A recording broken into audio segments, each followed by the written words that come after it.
Chag Sameach. I hope everyone had very meaningful Sidarim. Ours, I would say, was very meaningful, but I would say it was mostly very silly, especially from some really good songs that Zach and his siblings have. And they always make sure to sing the silly songs. And one of the best goes through some of the different symbolic foods on the Seder plate and on the table and what they each mean. And they're very silly. One of them has a hand motion that inexplicably goes like this, and everyone says Zoroa means strength and might, which taught the Pharaoh what was wrong and right. It's very cute. And but there's one that really just seems a little off, which is when you get to the Haroset. It's Haroset is apples, nuts, and wine, reminds us of brick and mortar and grime. And to me, there's just something, I didn't really think about this before, but there's something off about that. How is it that the Haroset is apples, nuts, and wine, these delightful sweet fruit, right? Reminds us of brick and mortar and grime. How did we get here, right? How did we get from this Haroset, which everybody knows symbolizes the mortar, right? The harsh labor that our ancestors did for Pharaoh in Egypt. And yet, it's one of the most delicious and sweet, springy foods on the Seder plate. How did we get here? Right, the Haroset symbolizes the mortar, and indeed that's what Rambam records. Okay, let's send some source sheets around. As usual, don't go skipping ahead. This is the part every year where I embarrassingly overestimate how many people come to shul on the second day of Chag. So Rambam records that the Haroset is a mitzvah. It's a mitzvah to have it, ordained by the words of the sages to commemorate the clay with which our forefathers worked in Egypt. How is it made? And then he has a recipe. So if you want to try some very authentic Haroset next year, we take dates, dried figs or raisins and the like, and crush them, add vinegar to them, and mix them with spices as clay is mixed into straw. This is placed on the table on the first 2 nights of Pesah. So if Haroset represents the harsh labor of slavery, then why does it taste so good? Why not a more harsh flavor like we have with the maror or the salt water? Is anyone else hearing feedback? I feel like I turn one of these off. I don't know that I actually did anything. Okay. So according to the Talmud, the Haroset has another meaning as well. So here, if we look to Masechet Pesachim, the tractate about Pesach, we see Rabbi Elazar ben Rabbi Tzadok says that eating Haroset is a mitzvah. What is the nature of this mitzvah? Why is it a mitzvah to eat Haroset? Rabbi Levi says it is zecher latapuach, a remembrance of the apple. Rabbi Yochanan says the Haroset is in remembrance of the mortar used by the Jews for their slave labor in Egypt. Okay, so that one we're familiar with, but Rabbi Levi says remembrance of the apple. And Abaye said, therefore, to fulfill both opinions, one must prepare it tart and one must prepare it thick. One must prepare it tart in remembrance of the apple, and one must prepare it thick in remembrance of the mortar.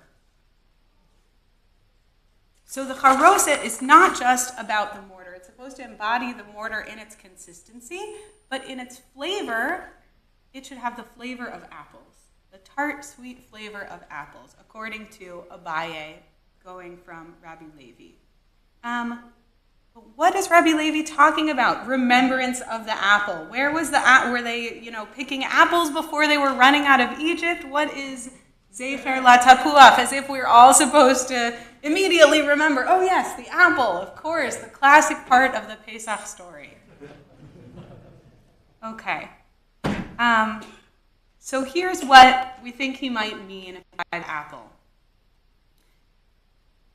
The verse in Song of Songs, chapter 8, verse 5. I'm not quite sure what to do about these. Mi zot olam min hamidbar mitrafeket al doda tachat hatapuach or artich shama chiblatech imech shama chibla yeladatech. Who is she that comes up from the desert, leaning upon her beloved? Under the apple tree I roused you. It was there your mother labored with you. There labored the one who bore you. So we have this verse from Song of Songs, under the apple tree. What could this connection be? This verse from Shir HaShirim and Pesach. Okay, anybody have any associations between this verse and Pesach? There's no wrong answers. The name of the game is just making associations. Ema? Maybe when God freed them from Egypt, it's like they were born. Great. Okay, Egypt is like a rebirth. Amazing. Any other associations? Adam? Great. Yeah, who comes up from the desert? Our ancestors from Egypt came up from the desert. Beautiful. Anyone else? Okay, maybe the apple from the Garden of Eden. Yeah, strong connection. Anyone want to add anything? Okay, I'll also add that we're bringing up Shir HaShirim in the first place because the rabbis saw it as the love between the two lovers in Shir HaShirim as an allegory for the love between God and the Jewish people, right? So they always want to find things in Shir HaShirim that they say are actually about Pesach, right? And here they have an opportunity to make some of these connections. So the sages were inspired by this verse in Shir HaShirim, which starts off with this connection, who is she who comes up from the desert, that Adam pointed out, really reminds us of coming out of Egypt, but then also has this connection to childbirth, right, which we also see in the story of the Exodus, that it's a symbolic birth, and that it's also a theme of the story, right, that the Israelite women were in danger. And so, because of the baby boys were the decree against them, and so the sages imagined, and they told a midrash, they told a story connecting this verse of laboring under the apple tree to the actual story of Yetziat Mitzrayim. So let's take a look at it in Shemot Rabbah. When the time of their birth arrived, they would go and give birth in the fields, under apple trees. As it is stated, under the apple tree I roused you, there your mother was in childbirth. So because it was so dangerous to give birth, if it was a boy, they would be killed. The Israelite women would have to flee and go out into places where the Egyptians would not know that a baby was being born. So they went out into the fields under the shelter of the apple trees. The Holy Blessed One would send an angel from the heavens above who would clean them and tend to them like a beast that tends to its young. God provided them 2 round vessels of earth, one of oil and one of honey. As it is stated, he suckled them honey from a boulder and oil from a flinty rock. So inspiration here also from this verse in Deuteronomy about God nourishing us while in the wilderness and bringing that into this story, this midrash, about the babies basically being in this big nursery with angelic caretakers in the fields, in the apple orchards in Egypt, right? And being nourished from the earth itself. What do you take from this midrash? What stands out to you here, or what do you wonder about it?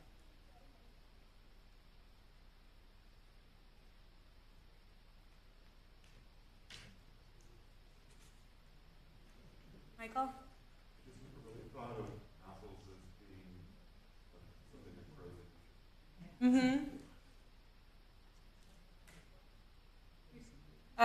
Egypt. Not thinking of apples as something that grows in Egypt.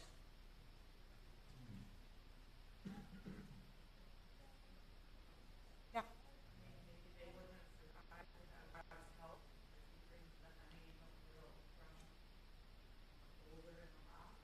Great. So being miraculously nourished by God and that kind of salvation there that Pharaoh is decreeing against the baby boys if they had just gone out to give birth in the fields and there was no one there to care for them. it would have been just the same as,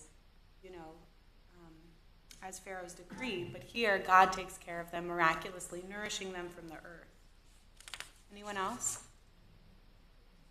Yeah, Carolyn. So what's nice about it, Rabbi, is that there was something hope in the middle of this slavery. We only hear about all these terrible things, but here's this very sort of hopeful thing that it gave at least the women sense that they still could have children. There was some sense of survival in the middle, even in Egypt, that we don't really think about. Beautiful, beautiful. So Carolyn says, even within Egypt, there was a sense of survival and renewal with God's care for these babies and for the women, that they could give birth in this safe place. Esther. Speaking for someone whose voice is not working well, has something to do with circumcision. With the flint. The flinty rock. Oh, the flinty rock. Okay. Okay, so are we imagining that the flinty rock, in addition to feeding them oil, maybe there was some kind of brisses happening out in the fields? Is that the idea?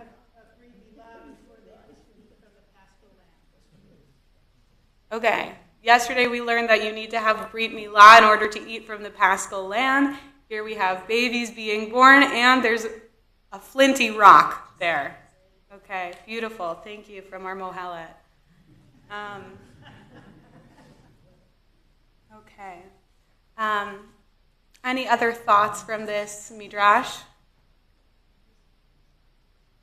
Okay. So here we have the apple, right? The apple tree is a space of shelter, right? It's a reminder of God nourishing the Israelite children in their moment of vulnerability, providing shelter to the women in their moment of vulnerability in Egypt. Okay.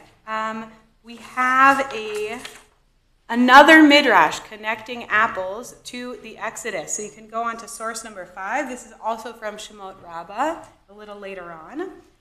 Rabbi Nahorai expounded, an Israelite woman would pass through the sea with her son crying in her arm, and she would extend her hand and take an apple or a pomegranate from the sea and give it to him. As it is stated, he led them through the depths as through the wilderness. Isn't this so fun, right? They're crossing the sea, okay? The kids are getting hungry. They're crying for a snack. And what does an Israelite mom have to do? She doesn't have to, search for her matzahs that she didn't even get to rise. Just extend your hand into the wall of the sea and pluck an apple. Okay. Thoughts on this one? Questions? Yeah, why not a fish? Great.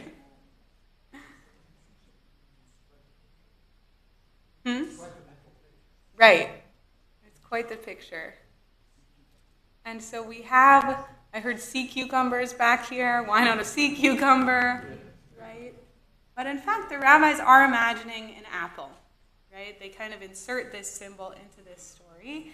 And in this way, the sea, as they cross it, becomes a sort of Garden of Eden, right? Where you can just, any food that you need, it's right there for you, okay? It's not this scary, terrifying thing that, if only the waters might be closing in on me, but rather it's this Edenic landscape where God, again, magically taking care of the Israelites, especially magically taking care of the children. Okay, so with these couple midrashim in mind, the verse from Song of Songs, when Rabbi Levi says to us that we should eat Haroset at the Seder as a zecher latapuach, a remembrance of the apple, what do you think he wants us to be thinking about at our Seder as we remember the apple? Somebody says no idea. Okay, somebody help Jerome out. Does anybody have an idea? Adam? Beautiful, David? These apples sort of miraculously appear, so it's the same thing with manna, it's the same thing with dependence on God, it's nourishment, just whatever just is there without our. Beautiful. Anyone else?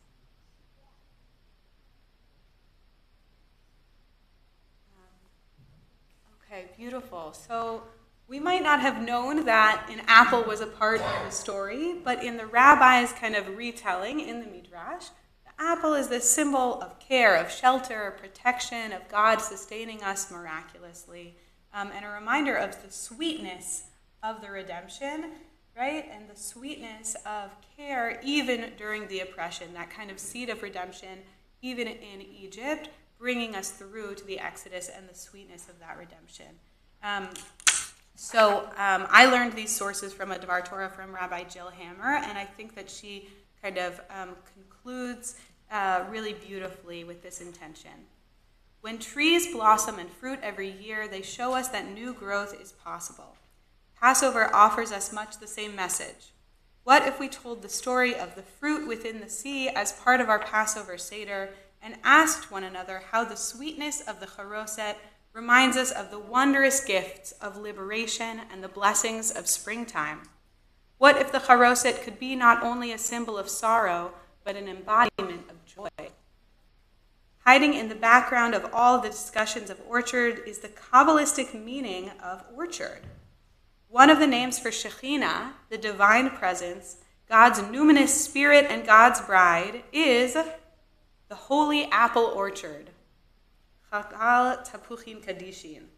When we eat Haroset on Passover, whatever kind of fruit we put in it, perhaps we are making a direct connection with the divine as it dwells on earth. We can allow the taste of the Haroset to inspire us to increase the sweetness of liberation in our world. Amen.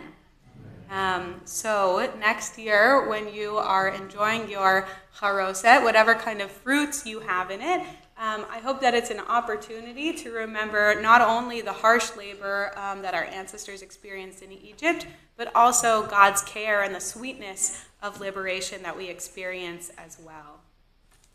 Okay. Chag Sameach.